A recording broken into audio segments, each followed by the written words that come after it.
요한계시록 2장과 3장에 있는 7교회에 대하여 공부하겠습니다.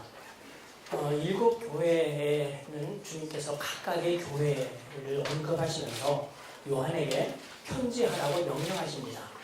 요한은 그래서 7교회의 특성에 맞는 말씀들을 그들에게 전달하면서 주님께서 그 교회를 얼마나 잘 알고 계신지, 또 그들이 사람들 앞에는 인정을 받지 못하지만 주님께서는 그들이 하는 선한 행위, 주님 앞에서 하는 옳은 행동들을 인정하고 계시다는 것을 알려서 격려하십니다. 또한 이 세상 살면서 우리가 어쩔 수 없다는 핑계도 있고, 또 강압적으로 또는 자원해서 우리 신앙을 배반하고 세상과 타협하는 그 일에 대하여 주님께서는 그것까지 속속들이 알고 계셔서 우리는 돌이키기를 바라신다고 말씀하십니다. 주께서 그 교회에게 주시는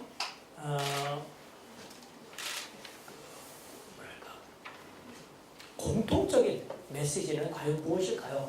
어떤 문제를 초점을 맞춰서 7교회에게 말씀을 하실까요?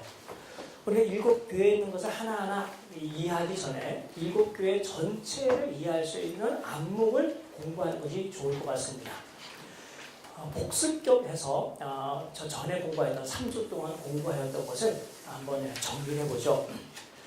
요한계시록 2장에 나온 7교회와 각각의 교회에게 주시는 주님의 말씀은 1장에 언급된 내용을 이해하지 않고는 우리가 생각할 수가 없습니다. 요한계시록 1장 1절을 보면 비록 요한계시록에 있는 내용은 요한이 받은 계시고 요한이 받모습에서 본 환상을 기록한 것이긴 하지만 이 내용이 요한 자체에게 어떤 메시지를 주려는 데 목적이 있는 것이 아니라 궁극적으로는 그의 종들에게 보이시려고 주신 것입니다. 그 종들이 과연 누굴까? 틀림없이 그 당시에서 7교회를 염두에 두고 7교회를 포함시켜서 그 종들이라고 언급했다고 생각됩니다. 그러니까 요한계시록 내용을 요한과 연결시키지 말고 오히려 요한이 전달하여 궁극적인 목표지인 7교회를 생각하는 것이 좋을 겁니다. 1절에서는 우리가 그 사실을 좀 배워야 되고요. 2절에서는 이 1세기 교회에게 주님께서 특별히 당부하고 싶은 것, 그들이 이 땅에 있으면서 그들의 형편이 어떠하든지 반드시 해야 할 일이 무엇인지 주님께서 알리셨습니다. 1장 2절에 보면 하나님의 말씀과 예수 그리스도의 증거, 곧 자기가 본 것을 다 증언하였느니라 라고 했는데, 이건 비단 요한에게만 해당되는 것은 아니고 7교회 역시 또 7교회가 대표하고 있는 1세기의 교회가 이 땅에 있으면서 하나님의 말씀과 예수 그리스도를 증언하는 것이 교회의 사명이라는 것을 알려주는 본문으로 생각해야 할 것입니다. 1장 3절의 내용은 교회가 지향해야 될 덕, 또는 이렇게 함으로 주님께 받는 복이 무엇인지 알려줍니다. 두 부류로 나눠서 주님이 설명하는데, 교회의 지도자인 한 사람에게는 말하자면 그 교회 앞에 사람들 앞에서 이런 얘기를 하면 잡아간다, 이런 얘기를 하면 혼난다 라고 해서 말씀 전파하는 것을 억압받거나 구속되는 그런 상황 속에서 담대하게 이 요한계시록과 같은 내용의 말씀을 교회에서 읽어주는 그 사람은 정말 용기 있는 사람일 뿐만 아니라 주님께 복받는 사람이라고 알려줍니다. 교회는 세상이 쫓아가는 것을 쫓아가는 그런 분위기 속에서 교인들은 우리는 다른 것이 아니라 바로 우리 교회에서 읽어주는 그 지도자의 예언의 말씀을 잘 듣고 잘 지키는 사람들이 복이 있다라고 언급합니다. 그래서 교회나 지도자들이나 요한계시록의 내용을 받고 전해야 된다는 것을 3절에서 이야기를 해주고 있죠. 4절부터 7절은 하나님과 성령님과 예수 그리스도, 즉 요한계시록의 중요한 등장인물인 삼위 하나님께서 어떤 분인지를 알려주므로 편지를 받는 교회에게 그들이 말씀을 받을 준비를 하게 합니다. 요한이 아시아에 있는 7교회에 편지할 때 비록 글을 쓰는 사람은 요한이지만 그 속에서 말씀하시고 이 모든 것을 주관하시는 분은 삼위 하나님이라는 것을 이야기하고 있어요. 그분들이 어떤 분인지는 지난주 강의를 참조하면 되겠습니다. 다시 9절에 보면 2절에 언급되어 있는 것처럼 당시 교회가 공유하고 있는 현실 문제를 여기서 밝혀주고 있습니다. 교회는 예수 안에서, 즉 예수님을 믿어 예수님과 연합함으로써 경험하고 있는 공통 경험이 있는데, 그것은 박해를 당하는 것과 하나님의 나라에 참여하는 것, 그리고 그런 것 상황에서 인내하는 것, 참는 것, 또 마지막으로 그런 중에 하나님의 말씀과 예수 그리스도를 증언하는 일을 해야 한다 하는 겁니다. 요한은 이 일에 있어서 1세기 교회가 경험하고 있는 것과 같은 경험을 하고 있는 사람이라고 자기 자신을 그 부류에 넣어서 1세기 교회가 어떠한 상황에 있는지를 여기서 알려주고 있습니다. 11절에 보면 이 내용을 편지를 써서 각각 7교회에게 보내라는 주님의 말씀이 있는 것을 보니까 요한계시록은 역시 편지글이다 하는 것을 우리가 읽을 수 있어요. 편지하라, 보낸다라고 하는 말을 아주 자주 쓰고 있습니다. 전에 말씀드린 것처럼 이 편지글이라는 것은 후대의 관점에서 편지를 읽지 말고 모든 자료를 동원해서, 그런 정보를 동원해서 1세기 그 교회의 상황을 우리가 알아야 이 내용을 읽을 수 있다는 것을 의미합니다. 그래서 성경 해석학의 중요한 원칙 중에 하나인 역사적 해석이 요한계시록에서 그대로 적용되고, 요한계시록은 좋은 샘플이라고 말할 수 있겠습니다. 이제 오늘 공부하는 것과 더 직접적으로 관련되어 있는 문제를 살펴보도록 하겠습니다. 요한은 주님으로부터 여러 다양한 짤막짤막한 계시들을 봤는데, 시각적 계시를 내가 보았다라고 표현했고, 또 청각적 계시, 내가 들으니라고 표현을 했는데, 이 모든 것을 묶을 수 있는 그룹 지을 수 있는 그런 상황을 내가 성령 안에서 어디에서 이러이러한 경험을 했다, 이것을 보았다라고 요한이 설명합니다. 그 첫 번째 그 그룹에 속하는 것이 1장 9절 10절에 언급되었는데, 내가 성령 안에서 반모섬에 있었을 때 이랬다는 겁니다. 이 반모섬 환상, 첫 번째 성령에 감동하여 본 환상의 중요한 출발점은 예수 그리스도가 어떤 분이신지에 대한 소개입니다. 12절부터 쭉 언급이 됐는데, 7 금초대를 봤습니다. 근데 7 금초대만 있는 것이 아니라 그 금초대의 한 인격체가 거기 계신데, 그분은 인자 같으니 옷은 발에 끌리는 옷을 입었고, 띠는 가슴에 금띠를 띄었고, 허리에 띄지 않고 가슴에 띄었다고 하는 것 제가 좀 궁금해요. 그런 건 자세한 내용은 두 주석을 이렇게 해서 참조하시면 좋겠습니다. 그리고 머리의 색깔은 하여튼 우리 몸에 달려있는 털과 관련된 것들은 하얀 털을 가지고 있다는 것이고, 그 대신 눈은 불꽃처럼 빛나고, 발은 풀무분에 단련한 빛난 주석 같고, 그의 음성은 많은 물소리와 같고, 그의 오른손에 7별이 있고, 그의 입에서 좌우에 나선 검이 나오고, 그 얼굴은 해가 힘있게 비치는 것 같다고 했습니다.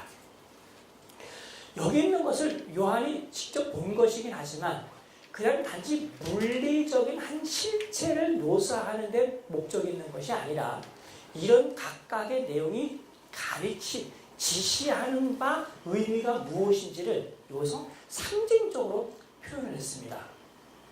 그리고 여기 있는 언급들은 대부분 구약 성경에서 하나님을 묘사할 때 사용되는 그런 묘사들이라는 것을 알게 되는데, 왜 예수 그리스도가 이런 모습을 종합해서 자기 자신을 소개했을까요? 제가 이것이 7교회를 이해하는 중요한 출발점이라고 말씀을 드렸는데, 그것은 2, 3장에 있는 7교회에게 말씀하시는 예수 그리스도가 하나 혹은 둘, 많으면 3개까지 지금 여기 13절부터 16절에 언급되어 있는 예수 그리스도의 모습을 가지고 자기 자신을 소개합니다. 좌우에 날선 검을 가지시니가 이르시기를, 눈이 불꽃 같은 이가 이르시기를, 말씀하시기를, 이런 식으로 여기에 있는 것 중에 몇 개, 부분적인 것을 가지고 7교회에게 말씀을 하셔요. 그건 틀림없이 7교회의 형편과 또 7교회를 위로하거나 책망하시는 데 있어서 예수 그리스도의 이러하심이 무척 중요하다는 것을 여기서 나타내려는데 목적이 있을 것입니다. 자, 그럼 그것이 과연 어떤 것이겠습니까? 본문을 읽어가면서 2장에 있는 내용을 읽어가면서 말씀을 드리도록 하겠습니다. 2장부터 3장에는 7교회가 언급되는데 에베소, 버가모, 에베소, 서모나, 버가모, 두아디라, 사대, 빌라델피아, 라오디게아 등.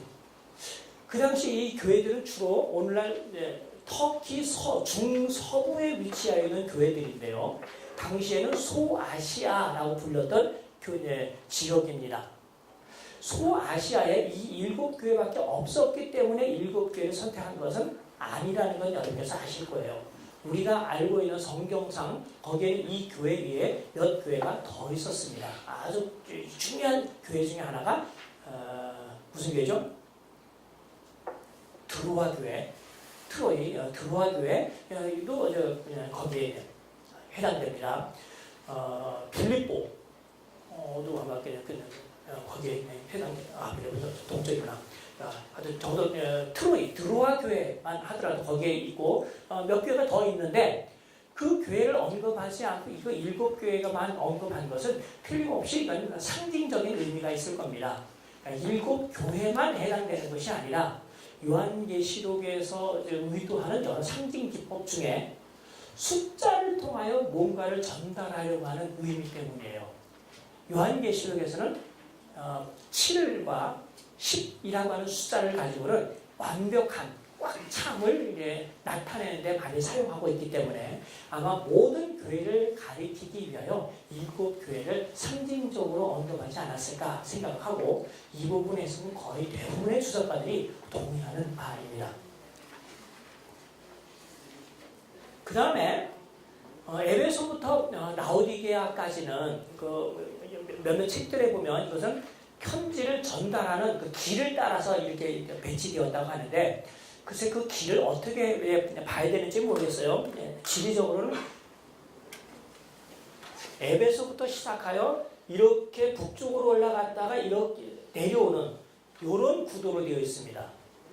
아까 지금 하나 생각이 안 났는데 라오디게아 교회 근처에는 골로새 교회도 있었고 히에라볼리, 혹시 그 지역 여행하신 분 계시면 파무칼레라고 하는 것이 오늘 현재 그 도시 이름인데 히에라볼리도 이 부분에 있거든요.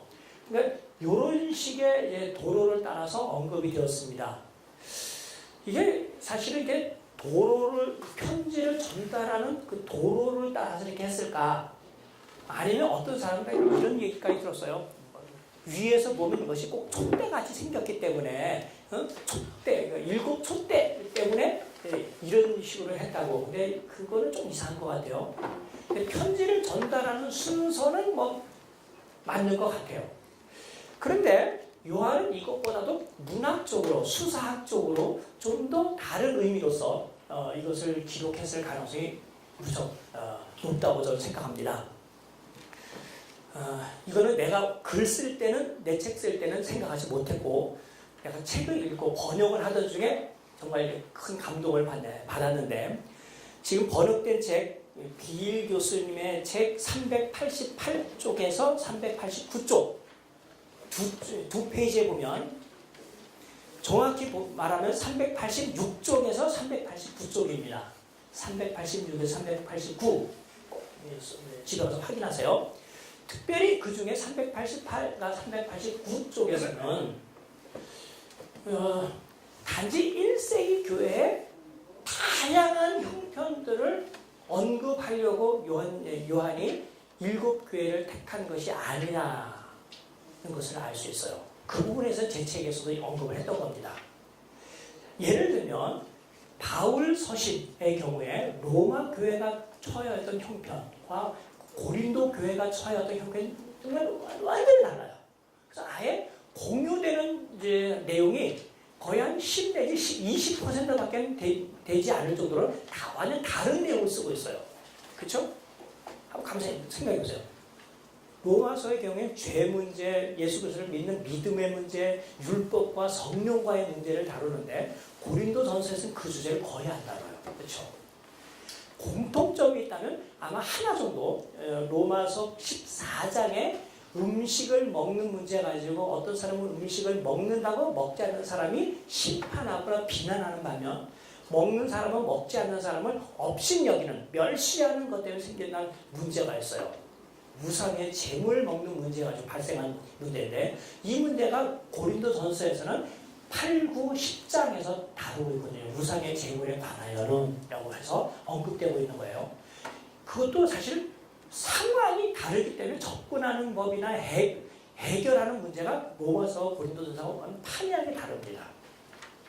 고린도전서와 고린도후서 같은 고린도 교회인데도 고린도전서와 고린도후서도 무척 달라요.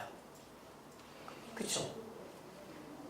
그 다음에 갈라디아서에 가면 갈라디아서와 앞에 있는 두 책과는 완전히 다르고 로마서와는 비슷하지만 그 대상으로 삼는 사람들이 또 달라요. 어쨌든 바울 서신은 편지마다 독특한 점이 있고 문제가 다양하게 있는데 요한계시록에 와서 보면 7교회가 언급은 됐는데 7교회 중에 우리가 가지고 있는 나머지 성경 중에 에베소 교회 같은 경우에는 에베소서와 요한계시록에 있는 에베소 교회에 주신 주님의 말씀을 비교해보면 주제가 완전히 다르다는 걸 알 수 있어요. 같은 교회인데도. 그렇죠? 시기적으로 한 30년 정도 떨어졌기 때문에 그랬을 가능성도 있겠지만 요한이 7교회를 언급하면서 여기에 나열했을 때는 그냥 일반적인 교회가 가지고 있는 그런 문제보다는 어떤 독특한 문제를 사람들에게 알리고 그런 환경 속에서 그들이 지향해야 할 바가 무엇인지를 알리려는데 목적이 있다는 생각을 하게 됩니다. 이게 제가 이론적으로 여러분들에게 성경 해석 방법론을 알려주진 않지만 지금 할 시간이 없지만 지금 이게 성경 해석할 때 갖는 기본적인 생각이에요. 무조건 하고 단어 연구하는 게 성경 해석하는 게 아니고 이 서신의 전체 주제가 무엇일까? 이런 말들이 또 이런 글의 흐름이 왜 나왔을까? 이 서신의 또 이 책의 문제가 무엇일까? 신학적인 내용이 뭘까? 하는 걸 우리가 생각하고 궁금해하면서 읽어야 돼요.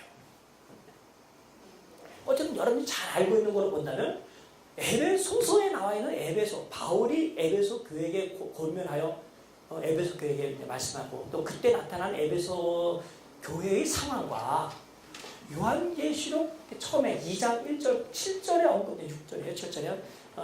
7절에 언급되어 2장 1절 7절에 언급된 에베소 교회의 상황이 상당히 다르다는 것을 알 수 있어요.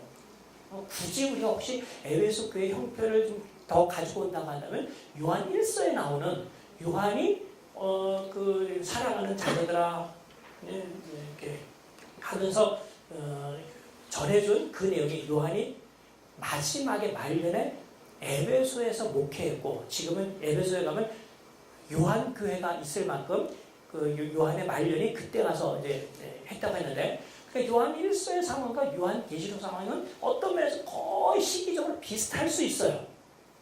그런데도 요한 1서의 주제와 요한 계시록의 주제가 다른 것은 요한이 이 편지를 쓸 때에 의도했던 것이 단지 그냥 1세기에 있는 각각의 교회 상황을 언급하고 문제를 해결하고 교훈하려는 데 목적이 있기보다는 뭔가 전체적인 자기 신학 또는 이 교회를 바라보는 관점이 있진 않을까 생각하는 거죠.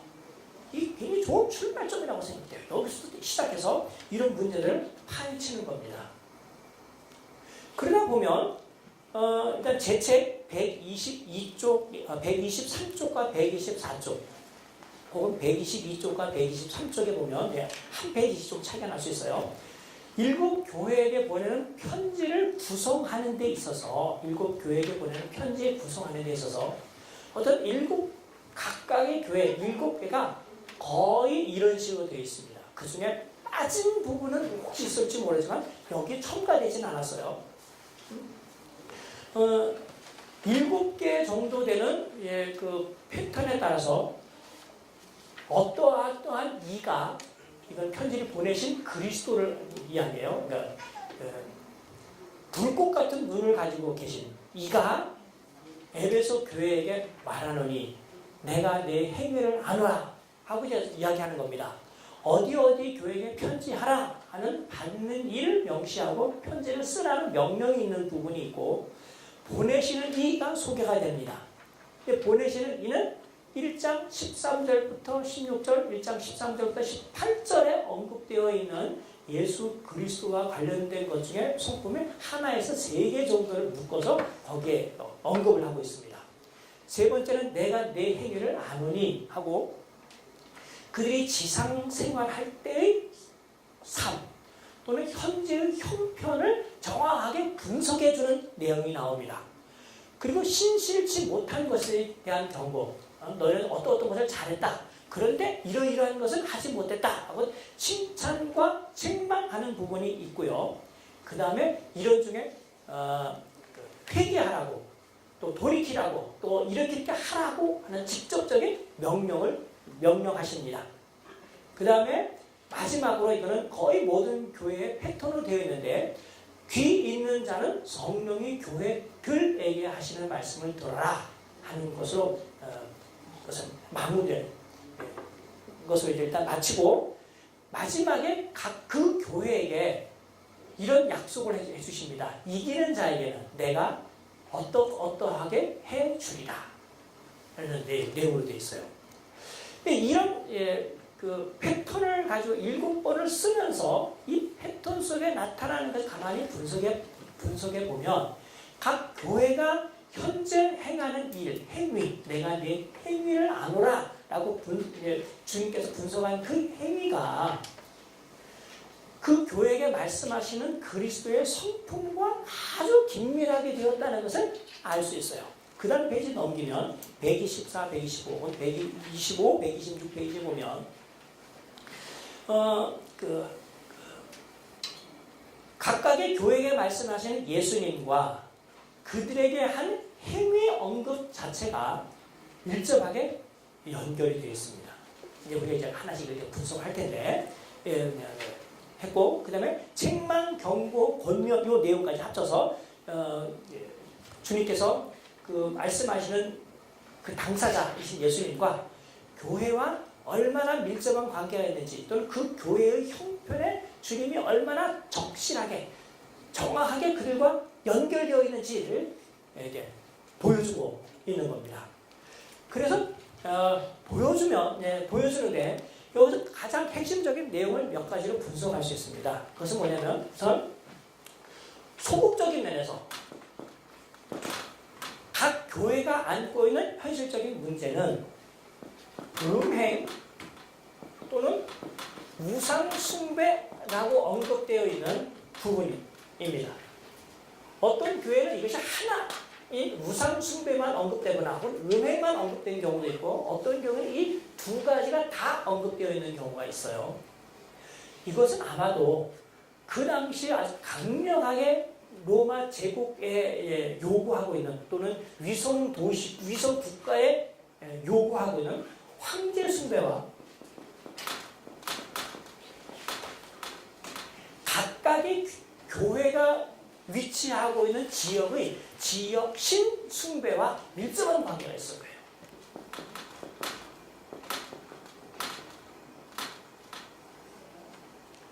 각각의 도시마다 자기들이 선호하는 신이 있어요. 우리는 아폴로 신을 섬긴다든가 아프로디테 신을 섬긴다든가 심지어는 베스타 신을 섬긴다든가 자동차 있는 베스타, 이게 여기서 나온 건데, 부엌의 신이에요. 그래서 부엌, 불 관리하고 하는 거는 그런 건데, 부엌의 신 등 이런 수호신과 특별히 살아있는 사람을 신이라고 생각하여 사람을, 황제를 거의 신에 준하도록 섬기도록 강요하는 요 두 문제가 음해가 우상숭배로 언급되었습니다. 긍정적인 면에서 여기 하나 더 하죠. 음해 우상숭배를 강요하는데 만일 우상숭배를 하지 않을 때, 거부할 때 오는 것이 무엇일까? 결국 이것은 박해예요. 자, 박해라고 하니까 뭐 옥에 가두고 막 죽이고 하는 그런 일만 생각하겠지만 물론 그런 것도 있습니다. 그래서 두아디라 버가모 교회 같은 경우에는 주님이 충실하다고 또는 신실하다고 생각하였던 안디바라는 사람이 칼에 죽임을 당한 일이 있었어요. 어떤 죽임 당한 것도 있었고 옥에 갇히는 것도 있고요. 그 다음에 가장 보편적인 것, 사람들이 미처 생각하지 못하는 것 중에 하나가 경제적인 따돌림입니다. 경제적인 압박입니다.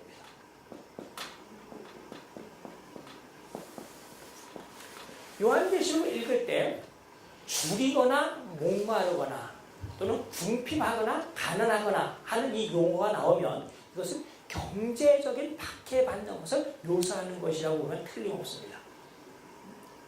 그러니까 그들이 장사를 하는데 대부분의 장사가 요즘도 그렇지만 조합 형식으로 되어 있어요. 길드의 제도로 되어 있는데 이 조합에서 황제 숭배와 수호신 숭배에 참여하지 않는 그런 사람이나 집단은 자기들의 조합에서 받아주지 않는 거예요. 그래서 그러다 보니까 경제적인 압박을 받을 수밖에 없죠. 농사 짓는다 하더라도 농사 지을 땅을 주지 않거나 농사를 지었다, 자기 땅에 지었다 하더라도 사주진 않으니까 아주 경제적인 어려움을 겪게 됩니다. 이런 것이 박해 중에 하나예요. 긍정적인 면에서 나타나는 문제는 뭐냐면 앞에서 제가 소개했던 것처럼 교회가 이 땅에 있으면서 해야 할 일은 하나님께서 마지막 때 그의 아들을 보내어 구원 사역을 이루셨다. 구원자가 오셨다. 예수 그리스도야말로 유일한 구원자시다. 그를 믿으면 구원을 받지만 그를 버리거나 그를 믿는 사람들을 박해하는 사람들에게는 주님께서 심판하신다고 하는 이런 내용들이 다 하나님의 말씀을 증언하고 예수를 증언하는 거예요. 그래서 교회의 증언, 쉽게 얘기하면 너희는 땅끝까지 이르러 내 증인이 되라 하는 증인 이야기가 교회가 해야 할 아주 긍정적인 요소입니다. 교회는 두 가지 문제 때문에 핍박을 받았어요. 예수 그리스도와 하나님을 증언하는 것 때문에 핍박을 받았고, 그 다음에 앞에서 얘기한 것처럼 우리가 하나님을 믿기 때문에 하나님만 유일한 하나님이시고 예수님만 유일한 주님이시기 때문에 황제를 주라고 용납할 수 없고 황제를 신으로 받아들일 수 없겠다는 거예요. 당시 로마어에서 황제는 자기 자신을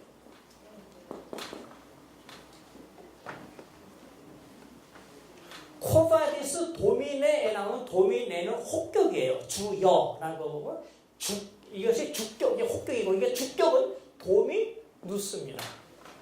도미누스. 그 다음에 앳 데우스. 주와 하나님으로 섬겼어요. 그래서 이것을 겨냥하느라 요한계시록에서는 사람이 도미누스와 데우스가 될 수 있는 것이 아니고 예수 그리스도만 유일하게 큐리오스이시고 카이 하나님이시다 하는 것을 증언하는 거예요. 당장에 잡혀가겠죠. 그래서 어떤 이런 황제 숭배를 거절하라. 우리는 절대로 우리 세상에 사람들이 많은 주민들이라고 큐리오이라고 부르는 사람들이 혹시 있다 하더라도 이 세상에는 큐리오이 다수의 주가 존재하는 게 아니라 호모 큐리오스 유일한 주님 한 분밖에 계시지 않는데 우리 주 예수 그리스도 하나님과 인간의 중보자이신 예수 그리스도 뿐이시다 하는 걸 믿는 거예요. 제우스를 비롯하여 그러니까 유피터를 비롯하여 여러 가지 로마의 신들이 있어서 이 세상에는 많은 신들, 때오이가 있다고 생각하지만 실제 때오이라고 하는 것은 존재하지 않는다. 우리에게는 유일한 때오스 한 분밖에 계시지 않는데 온 세상을 만드신 처음이요, 네? 알파이신 그 하나님, 동시에 끝, 에스카토스이신 마지막이신 그 유일한 하나님만이 참 하나님이시고 한 분 하나님이시다 라고 믿는 거예요. 이런 신앙을 가지고 있는 교회가 황제 숭배에 참여할 수 있겠습니까? 참여하지 않는 거예요. 그래서 박해가 내려와. 그럴 때 교회가 갖고 있는 긍정적인 요소는 이 박해를 참는 겁니다.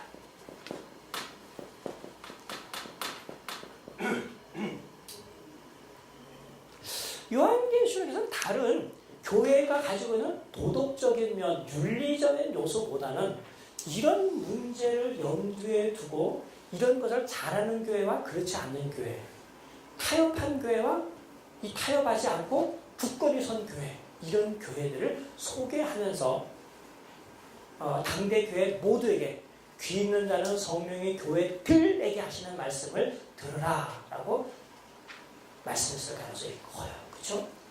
그래서 비록 에베소 교회가 다른 교회와는 다른 독특한 점이 있다 하더라도 에베소 교회에 일어나고 있는 그 일은 나머지 교회에게 있어서 모범이 되고 그들을 그 에베소 교회의 형편을 우리가 주의 있게 보면서 타산지석으로 삼아야 할 교회가 되는 거예요.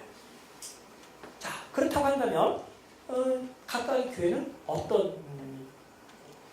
이런 7교회는 그렇다면 어떤 방식으로 구성되었을까?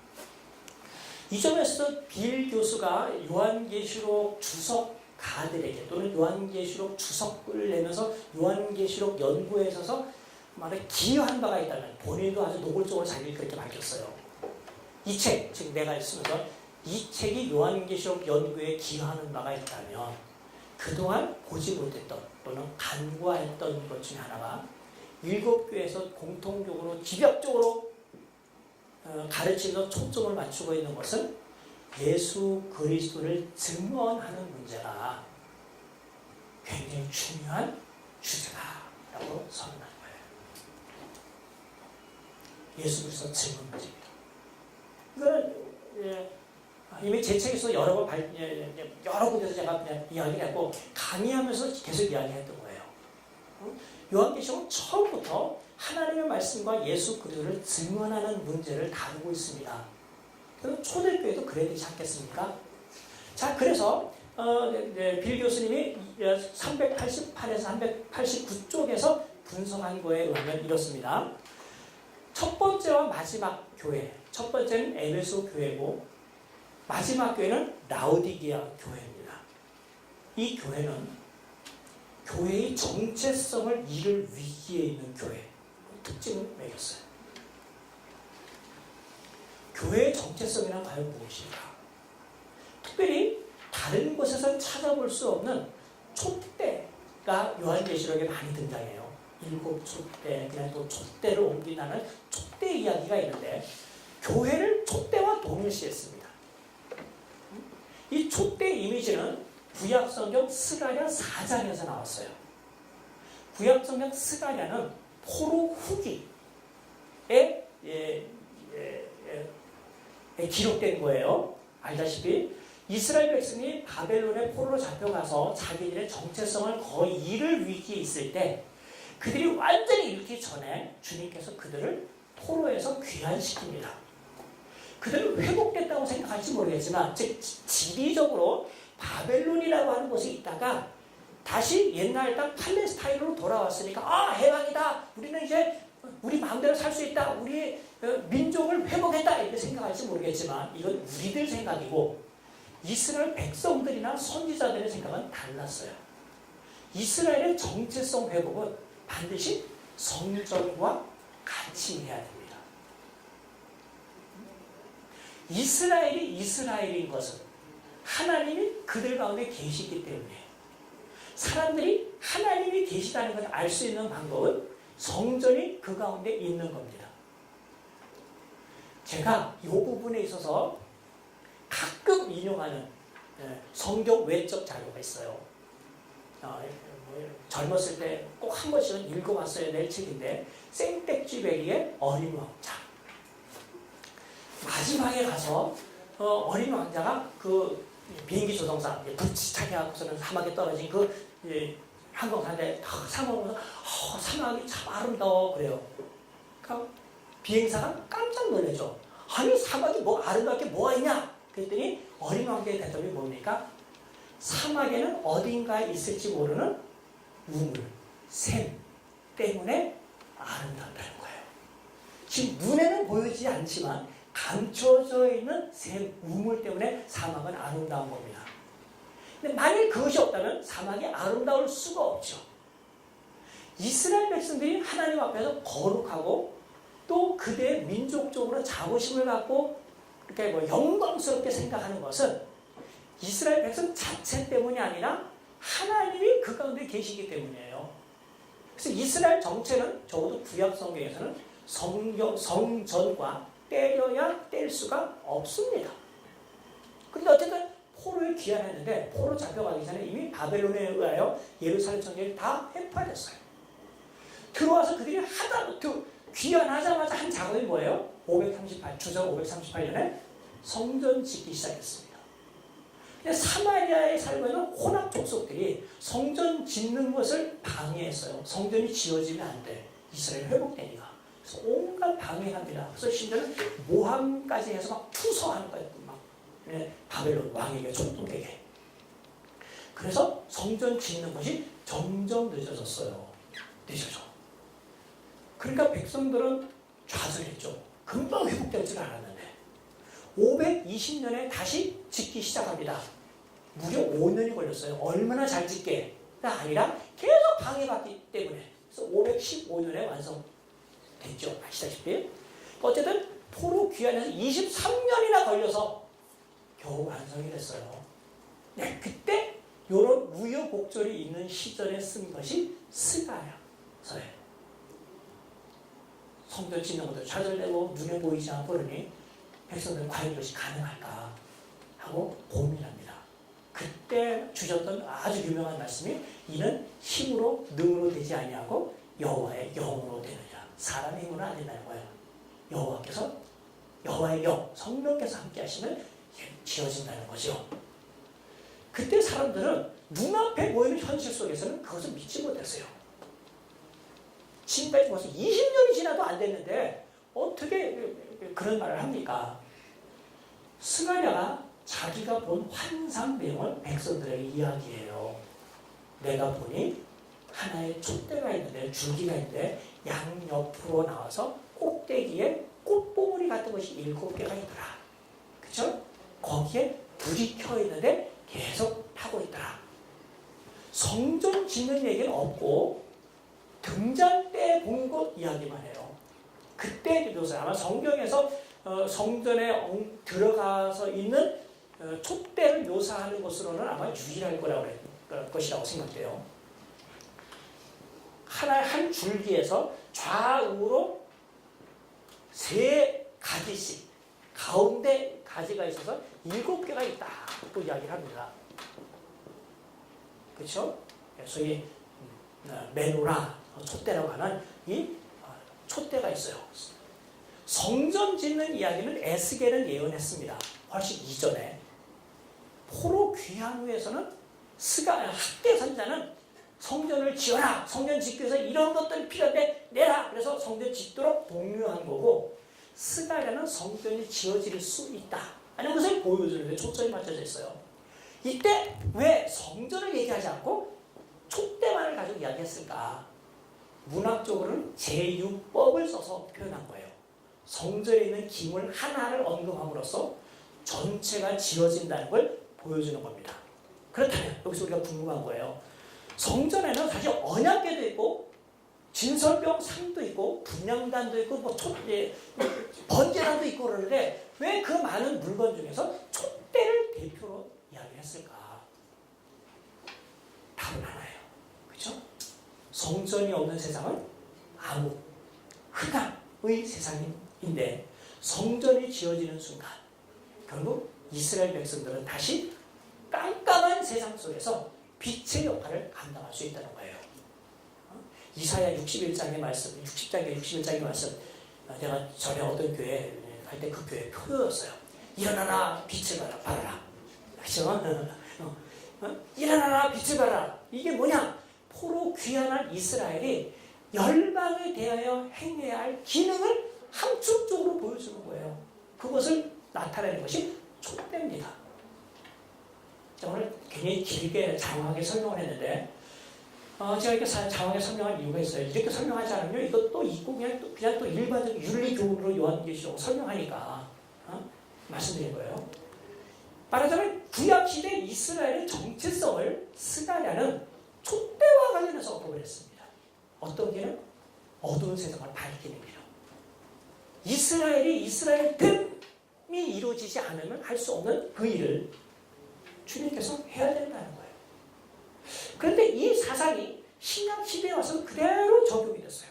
우리가 잘 알고 있는 말씀으로 얘기하자면 마태복음 5장 13절, 14, 15절 너희는 세상의 빛이다.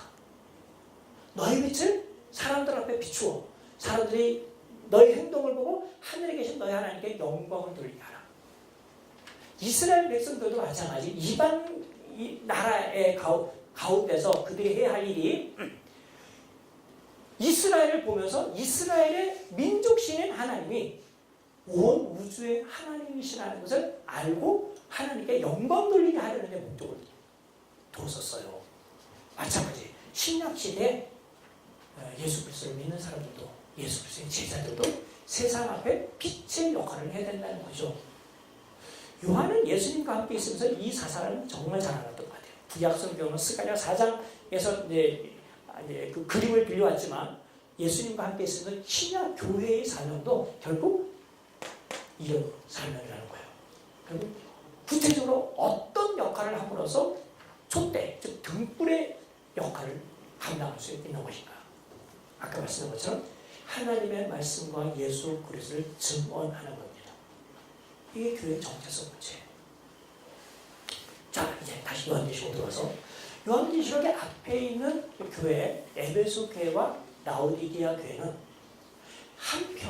한편 자기들이 교회로서의 어떤 일들을 조금씩은 감당했어요. 선지자의 말씀을 받기도 하고 잘못된 선지자의 교훈들을 거부하기도 했지만 결정적인 문제에 있어서는 그들이 교회의 정체성을 잃어버렸다. 혹은 이를 위기했다는 거예요. 거의 그 지점까지 왔다는 거예요. 구체적으로 에베소 교회 같은 경우에는 뭐라고 그랬어요? 너희가 처음 사랑을 잃어버렸다 라고 주님께서 말씀하십니다. 처음 사랑 잃어버린 거는 나중에 말씀드리는데 다시 또 에베소 교회 설명할 때 말씀드릴게요. 그런데 이 처음 사랑에 대해서는 하여튼 뭐 이야기들이 많아요. 정통적으로는 이웃사랑을 하지 않았다라는 설명도 있고 또 두 번째 가장 보편적으로는 예수 믿었을 때 하나님에 대한 열정, 하나님을 사랑하는 그 열심이 있었다가 신앙 연륜이 얼마 지나가면서 그 열심이 식어서 처음 예수 믿었을 때 하나님을 사랑하고 교회에 대해서 열심히 냈던 것이 점점 없어지는 것을 주님께서 말씀하시는 것이다 라고 설명을 해왔어요. 저도 그것이 아니라고 설명했고 이분도 이렇게 설명해요. 빌교수고 여기서 그 문제는 그게 아니라는 거예요. 그럼 어떻게 할 수 있느냐? 자, 첫 번째 단서는요. 2장 1절에 에베소 교회에 말씀하시는 예수 그리스도가 7 별을 붙잡고 7 금촛대 사이를 거니시는 이라고 그랬잖아요. 아까 말씀드린 것처럼 계시록 1장 13절부터 16절, 18절까지 있는 거기서 묘사된 예수 그리스도는 그냥 마구잡이로 묘사한 게 아니라 당시 또는 역사 가운데 교회와 관련하여 그리스도가 어떤 분이신지를 아주 함축적으로 보여주기 위하여 기록된 거예요. 그리고 거기 있는 것을 교회가 언급할 때는 그 교회의 상황과는 적합한 것을 가지고 예수 그리스도를 그 교회에 소개합니다. 여기서 주님은 에베소 교회와 관련해서는 7별을 붙잡고 여기 이제 21장 20절에 보면 그 7별이 뭔지를 선거했는데 7교회의 사자들로 언급됐어요. 각각의 교회와 연결되는 하늘의 천사들로 이해할 수도 있고 또 하나는 그냥 그걸 중간을 생략하고 7교회의 지도자들이라고도 언급할 수 있어요. 근데 거의 정설은 교회에 해당되는 위에 있는 천사들을 가리킬 가능성이 더 커요. 그렇지만 그것이 연결해서 그 천사들과 교회의 지도자 또는 교회와 연결을 시킬 수 있겠죠. 자세한 설명은 제 책을 보시면 되겠습니다. 근데 어쨌든 중략하고 그냥 쉽게 얘기해서 교회의 지도자들을 딱 붙들고 계신 분이세요. 그들을 통제하시고 좌지우지하시는 분.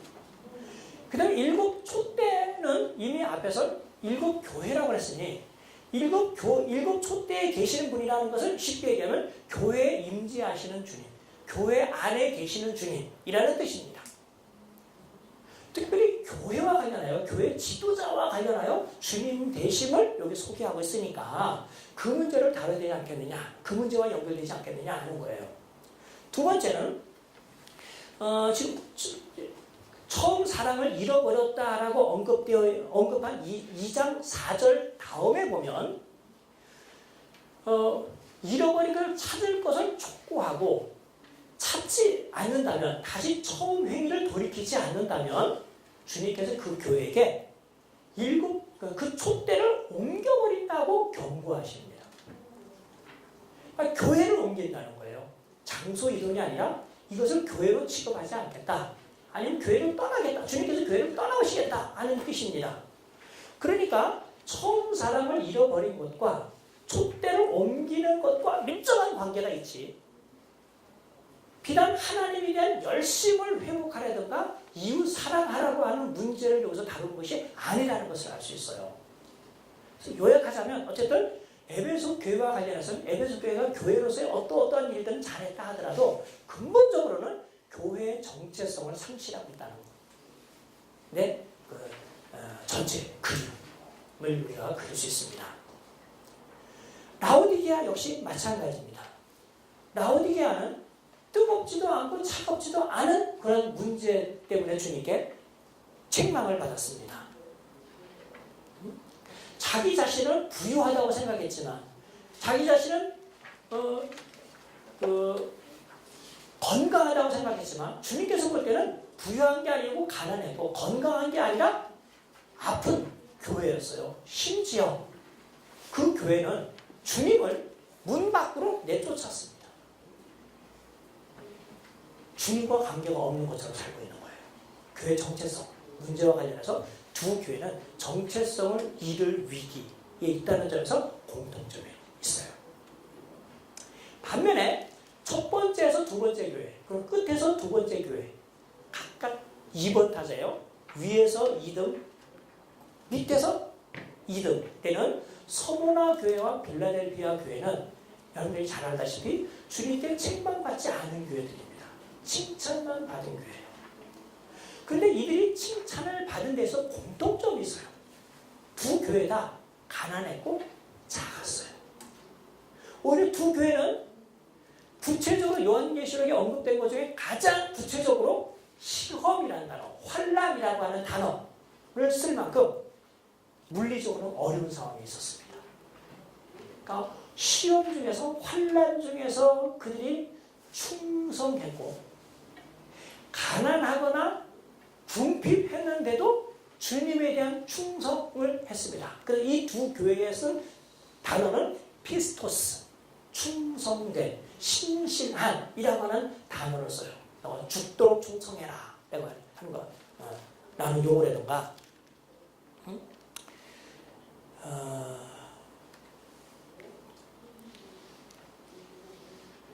또 여기는 이제 필라델피아 교회 같은 경우에는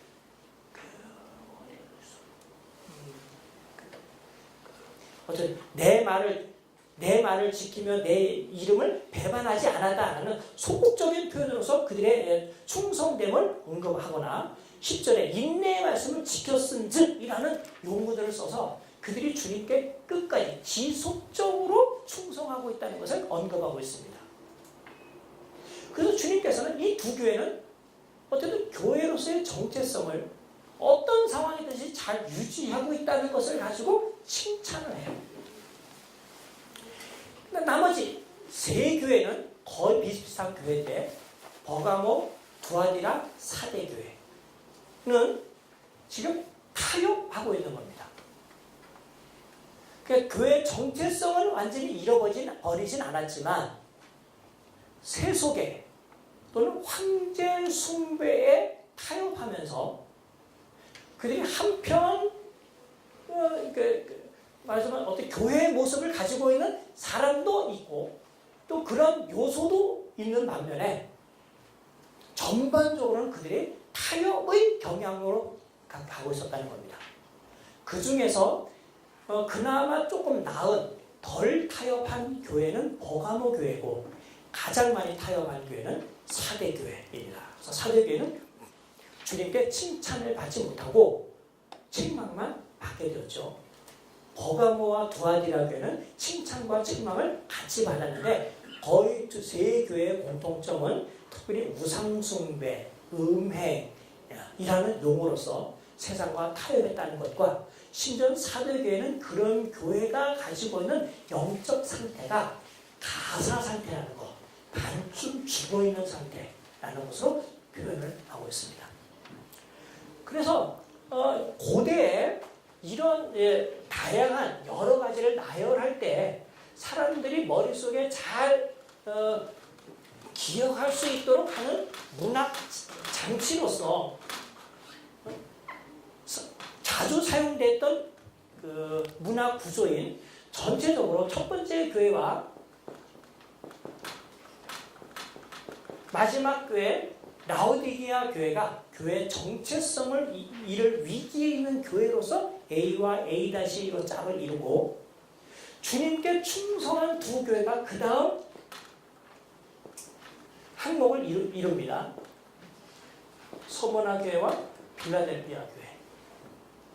그리고 나머지 C에 해당되는 교회는 버가모 교회와 두아디라 교회와 사대 교회에 해당되는 것을 알 수 있어요.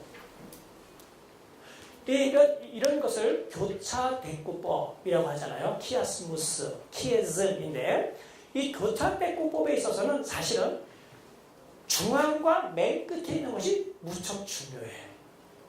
어떤 경우에는 대부분의 경우에는 맨 처음에 등장하는 것이 배경이 되고 주제가 가운데 있는 경우입니다. 이것도 이제 그럴 수 있어요. 지금 교회의 정체성을 잃을 위기에 있는 이런 상황 속에서 그들의 결정적인 문제가 뭐냐? 우상숭배에 연루되든지 우상숭배하는 것과 타협, 또는 세상과 타협하는 이 문제인 거예요. 이 거꾸로 봐도 돼요. C를 배경으로 하고 A와 A-를 주님께서 주제로 택할 수도 있는 거예요. 우상숭배를 하고 있는 상황 속에서 교회는 교회의 정체성을 잃는 것이 무척 중요한 문제다. 너희들 교회의 정체성을 잃지 말아라 하고 주께서 말씀하신다고 보는 거예요. 이렇게 본다면 요한계시록에 있는 요한계시록 7교회의 내용을 우리가 어떤 면에서 하나의 주제로서 이해할 수 있어요. 이거는 1세기 교회가 당하는 환난 속에서 우리가 어떻게 교회가 교회됨을 잘 지킬 수 있을까? 그러려면 어떻게 되느냐? 두 가지예요. 소극적으로는 우상숭배를 배척하고 참여하지 말고 핍박을 받더라도 재산을 빼앗기더라도 고난을 받더라도 시험에 든다 하더라도 환난 속에 빠진다 하더라도 절대로 우상숭배하지 말고 신이 아닌 존재에게 경배하지 말아야 된다 하는 거죠. 두 번째는 이런 속에서 아무리 박해를 받더라도 교회가 그 시대에 해야 할 일은 결국 하나님의 말씀을 증언하고 예수만이 우리의 유일한 구주라고 하는 것을 증언하는 일. 또 예수께서 이 땅에 계시면서 십자가에 못 박힐 때까지 하나님 앞에 증인 노릇을 했던 예수 그리스도를 본받아 교회도 그 길을 따라가는 일. 그것이 교회가 하는 일이다. 하는 것을 사람들에게 알려야 된다는 거예요. 이런 큰 그림을 가지고 요한계시록에 있는 교회 하나하나씩을 보면 훨씬 더 의미가 살아날 거예요. 그렇지 못하면 역시 한 교회를 읽고 윤리적인 교훈을 하게 됩니다. 그렇잖아요. 근데 우리가 성경대로 읽으려면 내가 하고 싶은 이야기를 하는 것이 중요한 게 아니라 하나님의 말씀이 이것을 통하여 말씀하시는 것 무엇인지 정확하게 알아서 보고 1세기의 이 상황과 오늘날 우리의 상황은 어떤 면이 연결되었는지, 또 1세기의 상황이 21세기에는 또 대한민국에서는 어떤 방식으로 나타나는지를 보고 이렇게 적용할 때 성경을 바르게 해석할 수 있고 또 바르게 설교할 수 있다고 생각합니다. 그래서 이번에 우리 강의 제목이 물론 이제 영광의 복음 요한계시록이라 언급을 했지만 내 책 제목 때문에 실제 이제 제가 강조하려고 하는 것은 요한계시록을 요한계시록답게 읽고 이해하기입니다. 요한계시록 읽으면 로마서처럼 이해하면 안 되잖아요. 요한계시록 이런 메시지를 합니다. 10분간 휴식하고